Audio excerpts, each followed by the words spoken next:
We are live. Can you hear me? Okay.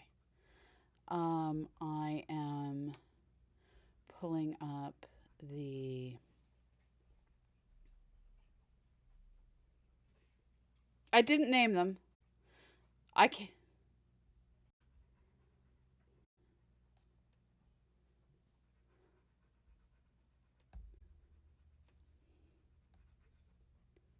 But the central cluster galaxies are very, very different. I mean, we don't have to. All right.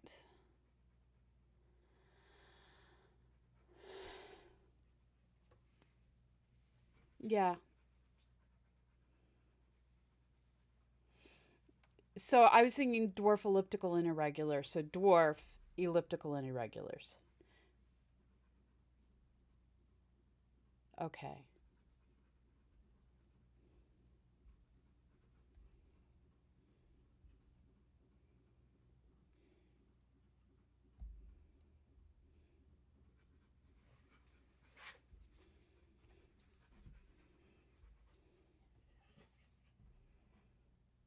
Okay, hold on.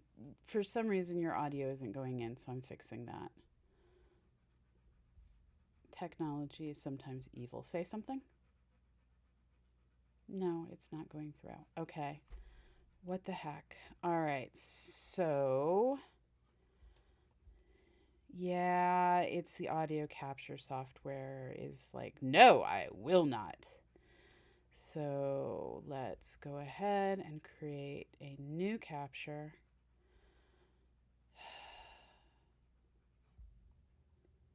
Because sometimes software is evil. Let's add zoom, monitors. Is that? Say something? Okay, I can hear you. Let me drop it into Wirecast.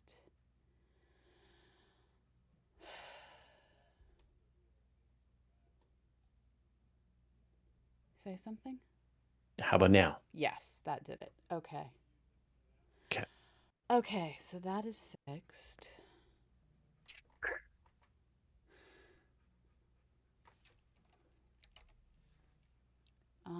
I need to open up the documents for who to thank. And then I need my audio software. So adding chaos to what is going on today. Mm-hmm. We had our roof. So first of all, we are recording today instead of yesterday because I bought shampoo that I'm horribly allergic to. And I'm still suffering, people. I am Oh, still suffering. Face is still swollen, hands are still swollen. Breathing is okay, so that we're moving forward. Um, but so we couldn't record yesterday due to my folly in the department of shampoo. And then today, originally roofers were coming at like 10 a.m. and the inspector from our insurance was coming at 10 a.m. to look at our roof and tell us how much they are or aren't paying to repair our roof. And then it wasn't happening, and then it was happening at 2:45, and then it wasn't happening at all, and then they just showed up. So they are outside doing inspections as we speak, periodically looking in through the window to see what's going on. Um, and they arrived like half an hour before we were supposed to go live. yeah. All right. And we're recording 3 because I'm leaving for Japan on Thursday. So Yeah. we'll put 3 in the can, and that way I don't have to worry about recording episodes while I'm gone. Yeah. And it would be theoretically possible if we did it at a funny time, but it's just No, I know how my we want brain you works. to It's just enjoy it. well, that's exactly it. It's another thing that you're just like, oh, I gotta obsess and worry about this. So nope, this is the way. Okay. Um, so we're gonna do 3 episodes. Now, how do you want to do this? Do you want to do them as 3 separate streams? Yeah, so they're all set up in Okay. YouTube that way. So we'll stop the Okay. All stream and right. restart the stream. Okay. So the first one that we're doing today is what episode number? 718, so dwarf galaxies. Okay. And then 719 will be spiral galaxies. And then 720 will be elliptical galaxies. And then 721 will be irregular galaxies and everything else. Okay. That work? Sure. Or we just never do irregular galaxies. Okay. But there's like all these like crazy merging tidal tails. I think there's tons of really interesting stuff that we can talk about. Each one is its own special butterfly, so we can make that as long as we wanted. And I just found out that a grant I'm working on submitting that is due today, the document is broken.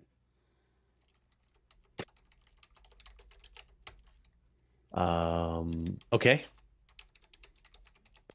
What do you need to do? I don't know.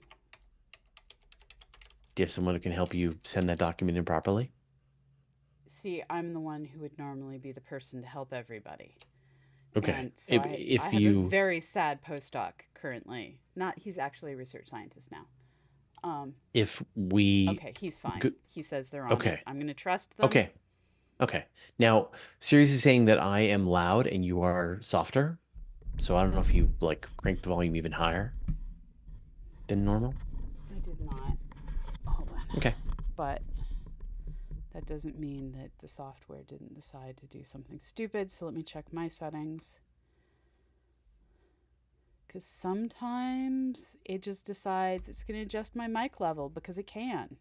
Because it installed an update, and therefore it is time to change my audio levels. Like we've been doing this for forever, and the technology is not improving. No. Nope. I do not understand. No, it's weird. It is so bizarre that we are almost 20 years into this process and audio is still hot garbage. Yeah. Like, why is this not solved?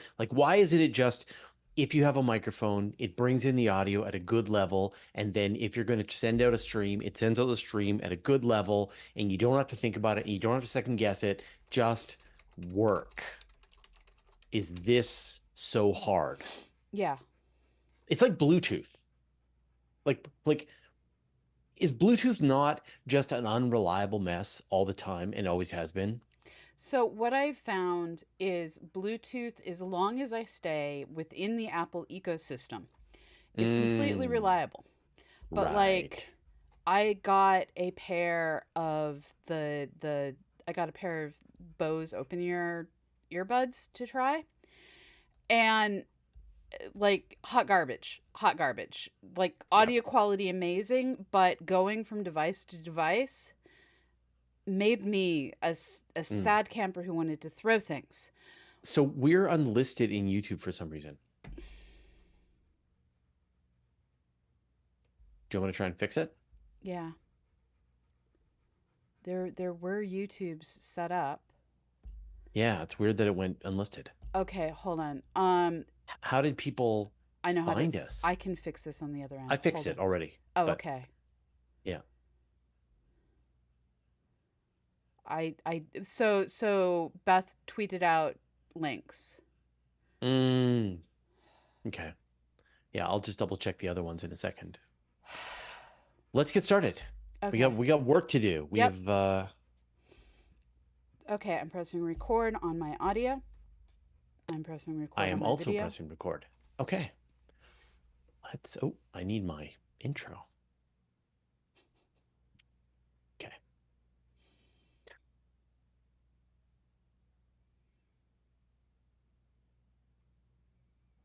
Astronomy Cast, episode 718, the Galaxy series, Dwarfs. Welcome to Astronomy Cast, our weekly facts-based journey through the cosmos, where we help you understand not only what we know, but how we know what we know. I'm Fraser Cain. I'm the publisher of Universe Today. With me, as always, is Dr. Pamela Gay, a senior scientist for the Planetary Science Institute and the director of CosmoQuest. Hey, Pamela, how you doing? I am doing okay enough. I am recovering from discovering shampoo I am terribly allergic to. So there was chaos on our normal recording today, and I continue to be in a bit of a Benadryl haze, but I'm better than I was Yeah. yesterday. So thank you All right. everyone for your patience. All right. Well, hopefully you'll be here cognizant and ready to explain galaxies. Now, I was I did one of my live streams last night, and I was talking about different kinds of telescopes, blah blah blah. And I always recommend the first thing you do is you get a pair of binoculars, Yeah. and there's like a sale on for Celestron Skymasters. So the 20 by 80s are down from 200 US to 140 US Oh on wow. Amazon. That's Yeah, 50%. yeah, almost. And then similar for the 25s by 70. And so I'm not sure what the story is. There's no ad. We're not sponsored. I just noticed this. And so if anyone's like, oh, I really want to pick up a pair of astronomical binoculars, if I don't know if the sale will last, but they seem to be relatively inexpensive on Amazon in the US. That is the beginning and the end of this message. Um, it's time to begin a new mini-series where we'll look at different classes of galaxies. And today we're going to start with the dwarf galaxies, which flock around the larger galaxies like the Milky Way. Are they the building blocks or the modern structures that we see all around us? And we'll talk about it in a second, but it is time for a break. And we're back. So, give me an example of a dwarf galaxy that maybe people in the Southern Hemisphere are familiar with. Well, Give me two. we have the large and small ugh, sorry, I lost the capability to speak English for a moment after looking at a light. Don't do that. In the Southern Hemisphere, they have the large and small Magellanic Clouds. These are dwarf galaxies that look like someone grabbed a handful of the plane in the Milky Way and just tossed it to the side. These are two systems where it's not entirely understood, and there is debate in the literature over whether or not they're going to end up in orbit around our Milky Way, whether or not they're going to end up flying past. Yeah. And I feel like every few years they change their mind. Right. It's like the question about whether or not the sun is going to consume the earth. Yeah, We yeah. get that going back and forth as well. But so like give us a comparison. Like how big and massive is a dwarf galaxy compared to something like the Milky Way? They can get so tiny. So we have systems like the Ursa Minor Dwarf Spheroidal Galaxy, which is one of the smaller ones, that are the size of globular clusters. They Wow. have masses of hundreds of thousands of stars. Majority of that is actually dark matter. And then they get up to being fractions, like order A of few percent. 10%. Yeah, yeah, Yeah. Yeah. of the size of a spiral galaxy like us. Now, to be clear, the Large Magellanic Cloud is a dwarf spiral barred according to the latest classifications. Right. So I feel like there's folks that are going to be adding us saying, "But I have heard," and Right. it's still a dwarf, folks. It's still a It's a dwarf. it's a jumbo shrimp. Yes, exactly. Right. Um, so okay, but and then apart from the LMC, structurally, what do these dwarf galaxies tend to look like in terms of like regular matter stars, gas, dust, and dark matter? So there are basically the smallest ones that are dark matter dominated and have globular cluster-ish like masses. And then there are the larger ones, which were able to undergo multiple generations of star formation and have normal to low amounts of dark matter. So, Mhm. just like low luminosity galaxies can have squirrely amounts of dark matter, dwarf galaxies can have squirrely amounts of dark matter. And there's lots of debate about how this ends up being the case. The story that seems to be coming together in the literature is that on the small side of these, you have that first generation of supernovae that goes off, and it is able to blast large amounts of the baryonic matter out of the halo of these dwarf galaxies. When you start looking at them in molecular lines, you see lots of cold gas outside the system's core, and they're dark matter dominated. So this seems to communicate that through supernovae and other actions, they blast out most of their luminous matter, most of their baryonic matter. Some of that gets blasted out at escape velocities, and what's left behind is essentially a halo of dark matter hanging out darkly in the halo Right. of a galaxy. So it's kind of like a star, which, or like a stellar nebula, when it starts to finally form and the stars start to turn on, Yeah. and then their stellar winds blow and they clear out all that gas and dust. There's these three-body interactions with stars whipping around each other. But in a large galaxy like the Milky Way, because the gravity is so intense, the escape velocity is very high. And so Right. these stars are stuck. They're just not near the cluster. They escape the velocity, they escape the cluster, but they don't escape the galaxy. But I guess in these dwarf galaxies, there's so little gravity holding the thing together that it can shed bits and pieces of itself out into space quite easily. And this gets people asking questions along the lines of what is the difference between a small dwarf galaxy and a globular cluster? And it appears to be one strictly of how they formed. We're now starting to understand that globular clusters most likely form during galaxy interactions where material gets slammed together, and where these shock waves come together, you get globular clusters forming. Hmm. Whereas dwarf galaxies form kind of like an open cluster writ large. You have this massive cloud of material that collapses under its own gravity, and as it does this, it's able to start having star formation. And so you have a dark matter halo, luminous material gravitationally pulled into the center, star formation, and supernovae can blast material out if it's too small. Multiple generations of star formation can go on if it's Right. large enough. And yeah, they're just cool little systems. All right, we're going to talk about this some more, but it is time for another break. And we're back. So, like with the Large Magellanic Cloud, though, the largest regions of star formation that we know of in our near vicinity are in that galaxy, or in that dwarf galaxy. Like there are, like we think about the Tarantula Nebula, it's a ludicrous amount of star formation, stars vastly more massive than anything we know of in the Milky Way. So is that just a special case, or It's a is big. that It's big. It's it's big? this. Yeah. This is where we start getting into the jumbo shrimp category. Mm. And And I so, guess the tidal interactions too with the Milky Way. well, so you have a number of different things going on. This is a system that has its own globular clusters that is indeed interacting with the galaxy, our galaxy. There are occasional questions of were the Large and Small Magellanic Cloud once the same thing? I don't think that's ever come to a consensus, but the Mhm. question does get asked, which amuses me. And with all of these different interactions going on, interactions trigger shock waves, trigger star formation. And so, as the system sweeps past the Milky Way, as it interacts with our dark matter halo, as it starts to interact with our outermost actual stuffs, the baryonic stuffs, you're getting shocks that trigger star formation. And it's Right. glorious to look at. Yeah, yeah. So then let's talk about like where these things came from. Do we know how dwarf galaxies originated? Because I'm sort of thinking about, say, a star cluster where you've got this giant stellar nebula like the Orion Nebula, and Mm-hmm. you've got concentrations of larger amounts with larger stars forming, and then you've got smaller areas, and maybe you're even getting these rogue planets forming.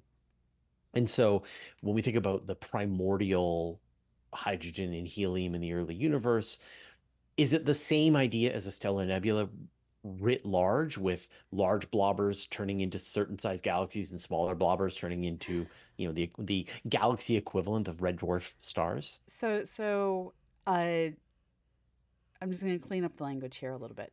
So we have, You know, like blobber? no, well, that's fine. I'm down with Okay. blobber. So All right, all right, all right. solar nebulae generally form to solar systems forming. We Hmm. have star forming regions, which are a kind of nebula. Um, I'm not sure what you're referring to with a stellar nebula.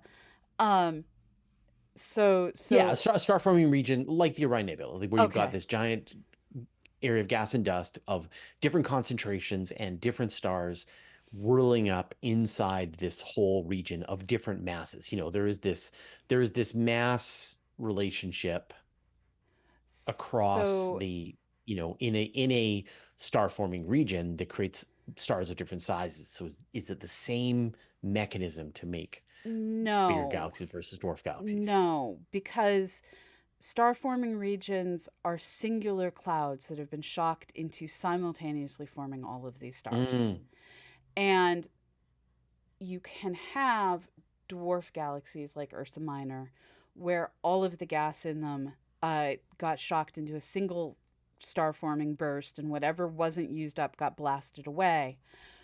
But they didn't form that way. They formed, we think that the modern dwarf irregulars that are rich in star formation are actually analogs to these dwarf blue galaxies that we're starting to see in GWST images, where we're seeing the smallest of the dark matter halos that formed are pulling in material, and that material, just like in any forming galaxy, has the chance to then clump up, and some of those clumps are going to form stars now, some will form later.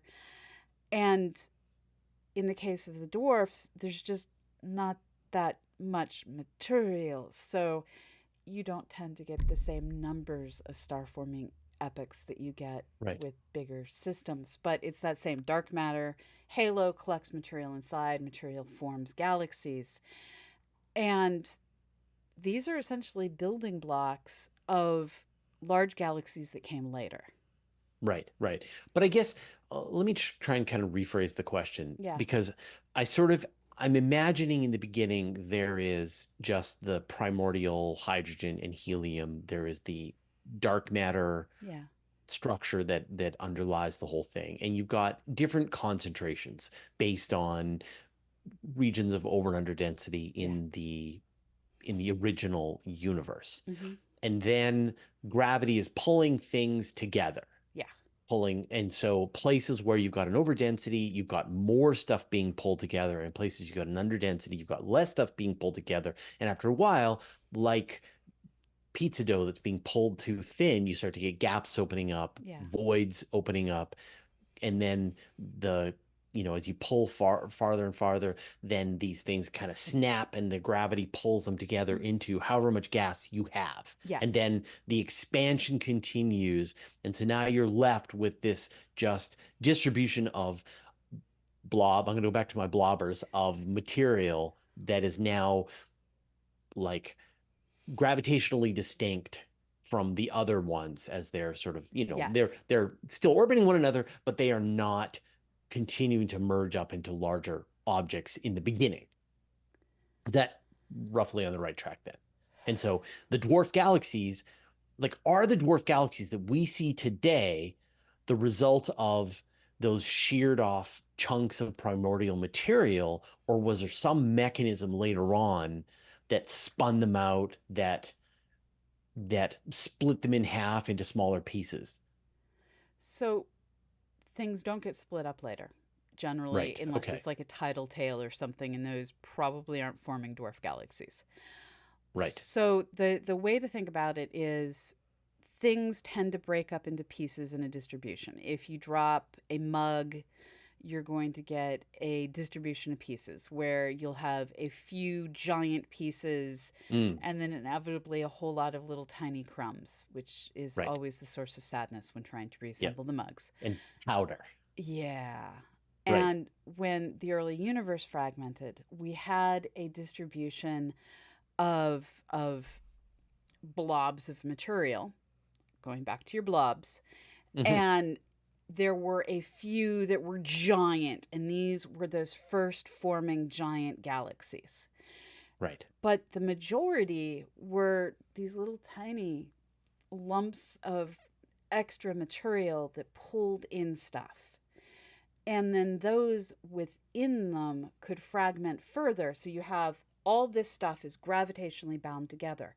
But within this gravitationally bound together, you could get further fragmenting into star forming regions that would start up stars at different points, different times, due to what triggers were there to start the star formation. So, entire universe has slight over and under densities. It fragments into pieces. Big pieces form giant galaxies. The majority is little pieces form little galaxies that are gravitationally bound. And within that gravitationally bound, you could get further collapse into star forming regions. All right, we're going to talk about this some more, but it's time for another break. And we're back. So, I mean, thanks to Gaia, the amazing Gaia mission, we can see the evidence of the dwarf galaxies that the Milky Way has consumed in the Yes. ancient past. And now one of the we're still and eating. We're a well, very hungry galaxy. sure, but it is interesting that a lot of the larger mergers, like I think the last great merger happened like 8 billion years ago. Yeah. So, so you say it's happening now, but it sounds like it was furious in the early universe, and now it's a lot less common as the universe matures into a old age.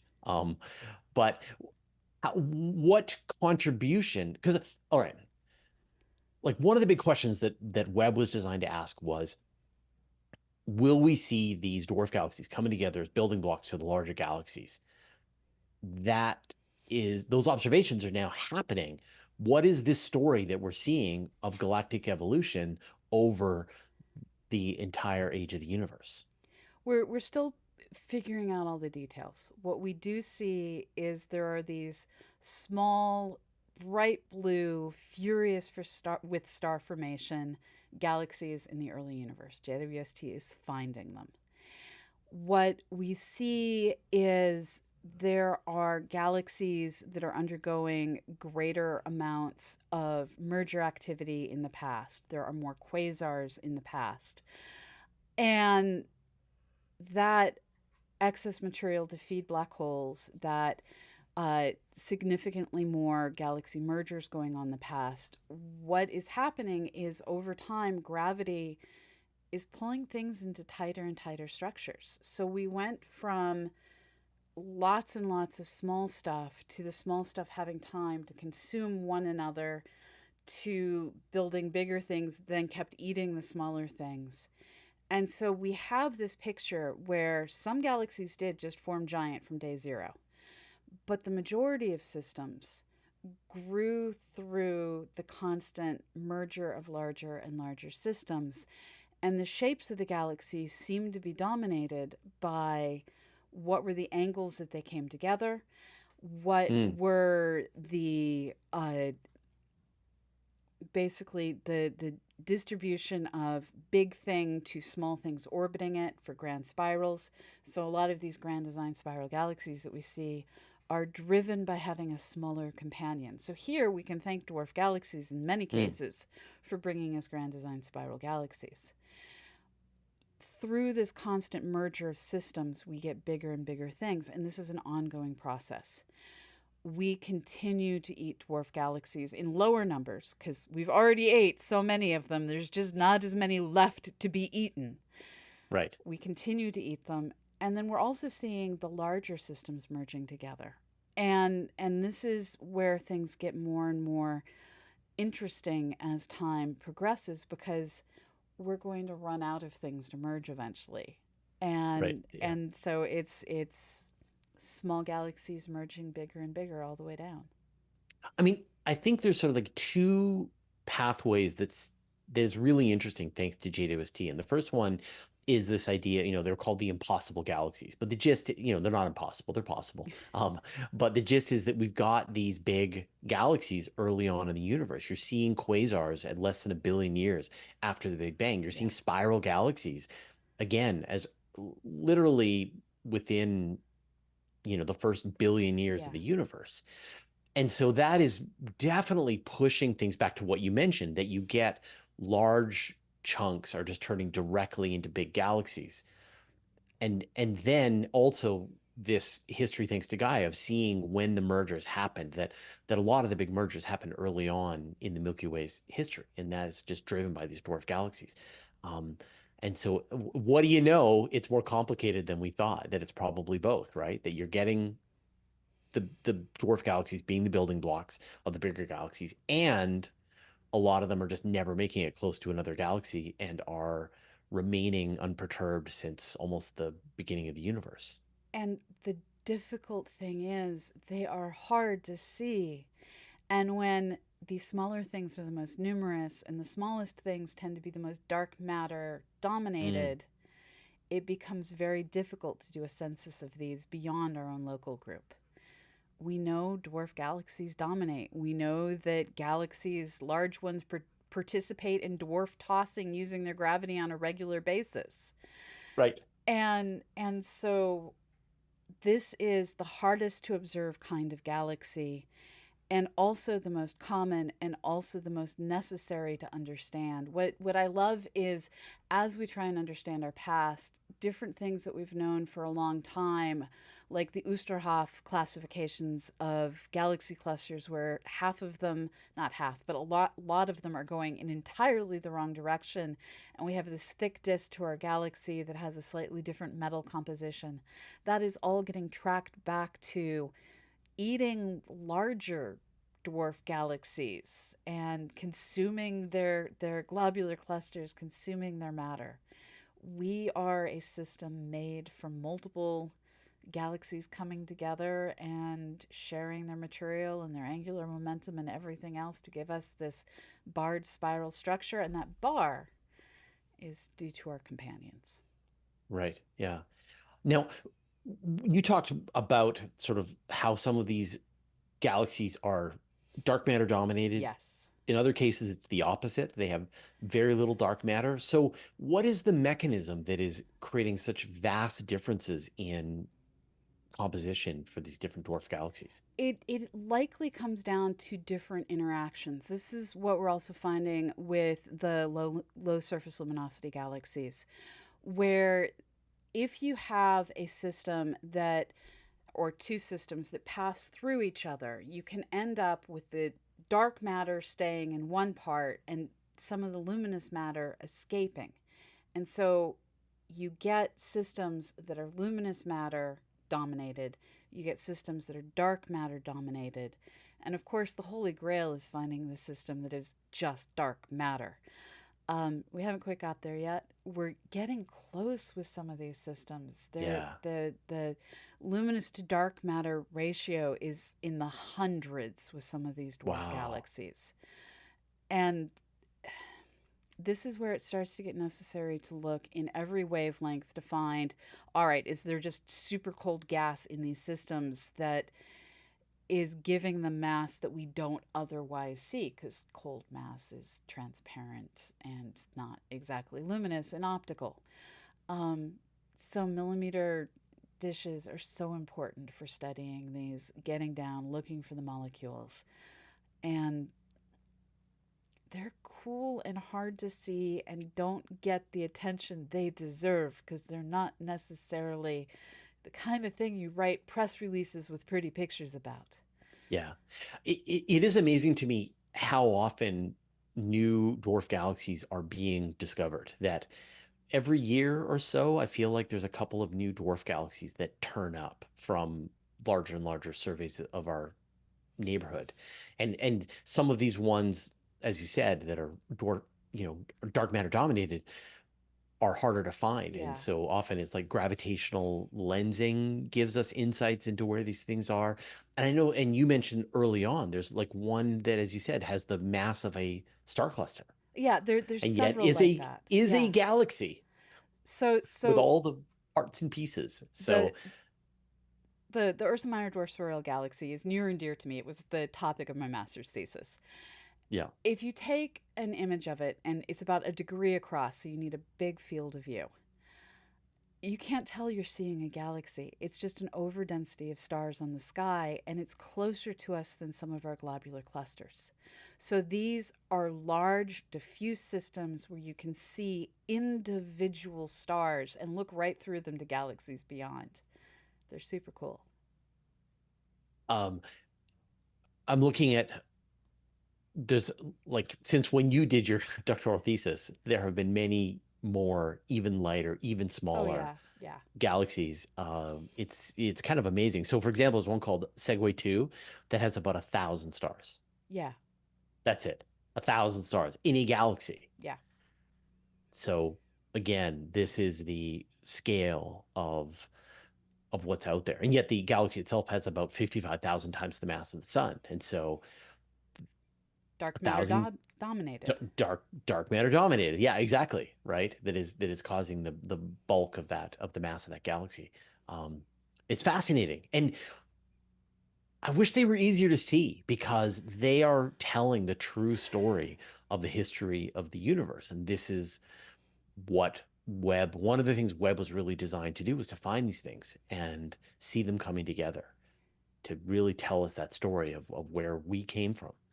And if there couldn't be a more cutting edge piece of research right now, that we look back and we think, oh, what are the things that changed dramatically? I'll bet you the story of dwarf galaxies will be one of the ones that we're going to come back to in 10 years and go, oh, we didn't know Yeah, anything about dwarf yeah. galaxies. And thanks to all of these, like Euclid and Vera Rubin and Nancy Grace Roman and the DESI database. Like, there's all these things Yeah. that are coming online to search for dark matter, dark energy, and to do these detailed galaxy surveys of the area around us. And I think our understanding of the universe is going to change subtly or dramatically in the coming years. And And so don't be surprised if we like dwarf galaxies. We hardly knew you.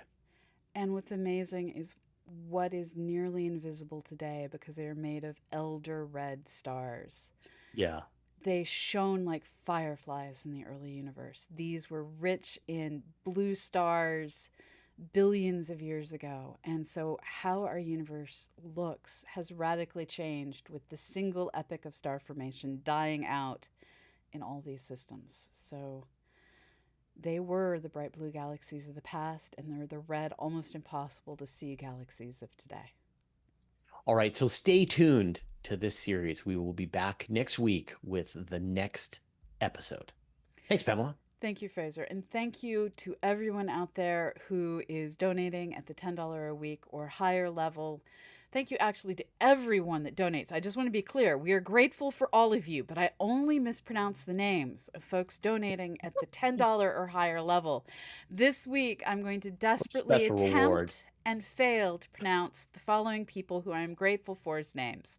Thank you to Paul L. Hayden, Stephen Coffey, Bart Flaherty, Benjamin Carrier, MHW 1961 Super Symmetrical, Michael Purcell, Jim Schooler, Shersam Andrew Stevenson, Tim McMacken, The Lonely Sand Person, Kenneth Ryan, Gregory Singleton, Frodo Tenenbaugh, Michael Regan, Father Prax, J. Alex Anderson, Glenn McDavid, Jen McGeehan, Bruce Amazine Smansky, Planetar, The Air Major, Marco Iarasi, Matthew Horstman, Scott Cohn, Scott Bieber, Georgie Ivanov, Justin Proctor, Matthias Hayden, New Zealand, Nyla, The Big Squish Squash, David Gates, Benjamin Mueller, Cooper, Iran Zegrev, Peter, Philip Grand, Don Mundist, James Roger. Wow, that one I shouldn't have to stumble over, but I'm going to today. Sean Matz. It's a perk. Yeah, it is. Sean Matz, Cami Rassian, Nate Detweiler, Sam Brooks and his mom, and Dean. Thank you all so very much. You make this show possible. Thanks, everyone, and we'll see you next week. Bye-bye.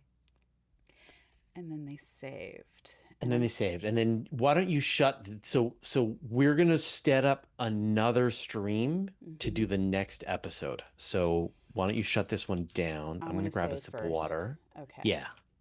Yeah. And then. All right. So. Oops. We will be right back. Don't go anywhere.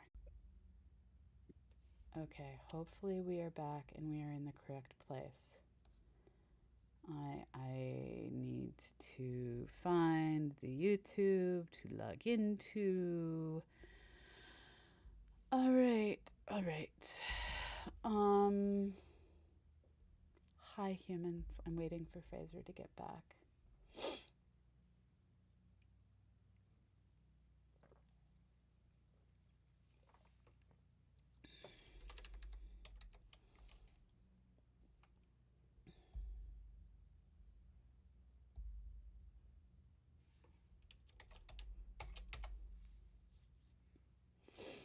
Okay. I need Beth, if you're out there watching, can I have one more week of AC names? I have 5-6. Could I also get 5-13, please? I'm sorry. I'm asking you to do things early. I'm sorry. Oh, I'm sorry, Alan, that you got an ad. Okay, I'm off trying to figure out if we went live correctly on Astronomy Cast. That means I need to log into YouTube over here. I have so many windows open. So many windows.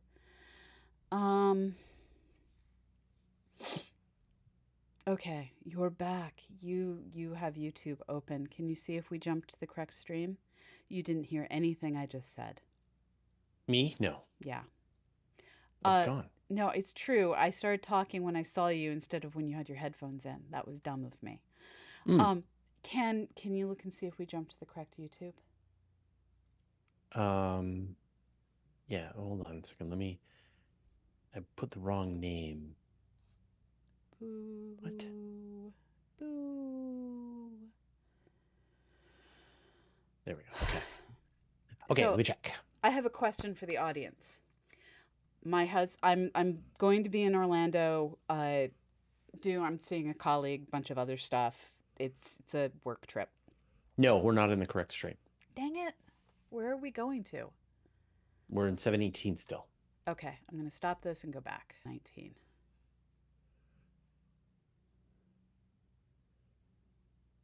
Silly me for trusting YouTube to do what it's supposed to. Nope, still in 718.